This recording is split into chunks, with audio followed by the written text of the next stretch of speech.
This is the newsroom on CNN Philippines. Tonight, President Duterte hints at a total mining ban again after a massive landslide buried dozens in Benguet. Experts predict prices going up further after Typhoon OMPONG, but economic managers have a different take. And two Filipino-American pranksters get a taste of their own medicine, courtesy of host Ellen DeGeneres.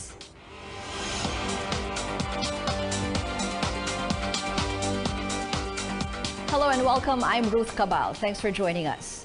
In the wake of the deadly landslide in Benguet, Malacanang says President Duterte is now more eager to put an end to mining in the country. With an order to stop small-scale mining in the Cordillera region, our senior correspondent Ina Andolong tells us about 10,000 miners who will lose their jobs. First, it was Boracay Island. Now it's the Cordillera Mountains. The government is turning its attention to rehabilitate the Cordillera Administrative Region, which Malacanang believes has had its fill of mining. It's akin to rehabilitating the mined-out areas of the Cordilleras, and it will be an attempt to actually allow the environment to recover. No? The first step was taken Monday when the Environment Secretary ordered the closure of all small-scale mining operations in the region. This period of closure is indefinite, at least until the Environment Department fixes and eventually allows the reopening of the so-called Minahang Bayan in the region. This means about 10,000 miners would have to wait before they can go back to doing the job that feeds their families. For the meantime, the palace says alternative sources of livelihood will be offered to them, similar to options presented to Boracay's workers. No, right now, we're committed to assist everyone na nawala ng trabaho. For starters, affected miners could undergo training in TESDA and learn new skills. The Social Welfare Department will also offer a Cash for Work program, which will have miners planting vegetables and trees. And the Labor Department will also offer its Tupad program, an emergency employment program wherein workers are hired for 10 to 30 days. President Duterte has always said he dislikes mining. With dozens of lives lost because of deadly landslides in Itogon, Roque says the president is now more eager to put an end to mining in the country. The question is how he's going to do it when, as the president admits, even his own economic managers oppose it. If I were to try to do my thing, I will close all mining in the Philippines. Never mind about the 70 billion. Well, of course, the finance people are the ones would object first. And I can understand, because they are the guys who are tasked to look for the money. Some are blaming big mining companies for the killer landslides in Itogon.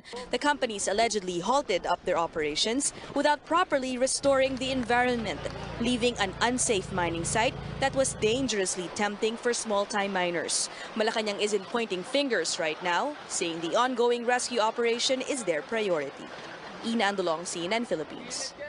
During his visit in Isabela province today, President Duterte reiterated his stance on mining. He again hinted that he wants to fully ban mining in the entire country, but says he is hesitant to do so. That's because it would mean losing billions of pesos yearly from the mining industry's contribution to the economy. Rescuers and volunteers digging through thick mud looking for any sign of life after a landslide buried a miner's bunkhouse in Itogon, Benguet. They are hoping to find a survivor among dozens of people still missing and feared trapped. But today, authorities retrieved 5 more bodies, bringing the death toll to 18. Some of the remains are already in an advanced state of decomposition, making the identification process more difficult. Our George Cahiles has more. At ground zero, the stench of death starts to waft through the air. One by one, bodies are being pulled out from the landslide site. Rescue and retrieval efforts continue, with more rescue teams arriving to help. We intend to clusterize, or basically have the area divided into sector with different clusters of joint forces addressing each sector, so that we will be effective, more effective, and we will be more efficient dito sa aming trabaho. Yes, we can accommodate all volunteers, pero as much as possible, dapat yung may dalang equipments ito, yung piko at saka pala, and then yung mga iba, yun ang mga kailangan dito kasi maluwak yung area. Ruben Nadiahan is among the small-scale miners in the area. He has volunteered to help in the rescue operations. 4 of his cousins are still missing due to the landslide. Kailangan namin ilabas yung mga katawan nila dahil parang kawawa naman sila kung nandun lang na parang pinabayaan mo, parang aso na namatay lang. Nadiahan left the area day before Typhoon Ompong battered northern Luzon. He says he could not afford to gamble his life against the threat of nature. Umalis ako. Nag-evacuate ka? Umalis ako doon. Pumunta ako kay ate ko sa KM3, Asin Road. Nalaman nyo na may bagyo, no? Dahil may bagyo, kaya umalis kayo. Yung mga kasama nyo ayaw umalis? Ewan ko sa kanila. Hindi ko lang hindi ko alam. But miners like Nadiahan face another problem. The government has ordered to stop all small-scale mining operations in the Cordilleras. This means at least 10,000 people will lose their livelihood in the region. Pag wala silang trabaho, di saan sila kukuha na kanin nila? Wala. The police is just waiting for orders from the Environment Department on the closure details of illegal mining sites. With the military and the local government, they will start identifying the areas where illegal mining operations take place. To ensure na walang magbabiolate doon sa closure order na yon, talagang titingnan lahat ng mga affected areas to ensure na ma-close yung mga pocket mining sites na yon. The national government now prepares to provide jobs for displaced miners. Ito yung binabalangkas ni Secretary Simato. Meron silang National Regreening Program, yung Cash for Work ng DSWD, yung tulong ng DOLE, yung Tupad Program, maging yung Oyster Program ng Department of Public Highways, kung ano pa man. So si Secretary Simato ang in charge dito kung paano ito gagawin. Gusto rin matulungan yung mga minero na maapektuhan. Displaced miners welcome the government's plan, but they hope that the plan will materialize soon because they cannot afford to let their families go hungry. From Itogon, Benguet, George Cahiles, CNN Philippines.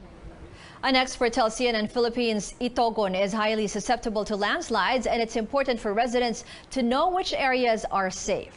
UP NOAA Executive Director Mahar Lagmay says there are available maps that show landslide-prone areas and safe places where residents can take refuge. This one? Yeah. This? Yes. Or this there, one? or there. There's another place there. A little bit farther, but still accessible. And these places here. Yeah, there are a lot of places here that are shown to be the safest places in that area. But it's not even foolproof. Yes, it's not even foolproof. But we tried to do an inventory of landslides that happened since 2000 up to 2014. We overlaid it on top of these maps, and we got 96% accuracy. It's important that you give people a choice also of where to go. You can't just tell them, oh, the whole place is hazardous from landslides and you can't live there. The landslide map is available on the UP NOAA website. Catch Mahar Lagmay's full interview on the replay of the source at 11. Typhoon Ompong's trail of damage is staggering. Authorities say cost to agriculture is now at 14.34 billion pesos. Rice production took the biggest hit with 8.9 billion pesos worth of damage. Officials also say over 830,000 people were affected. Of this number, more than 160,000 are staying in evacuation centers. Police say at least 74 are confirmed dead and 55 others remain missing. Several areas have been placed under a state of calamity in the wake of the typhoon because of the loss of lives and destruction. Global headlines now.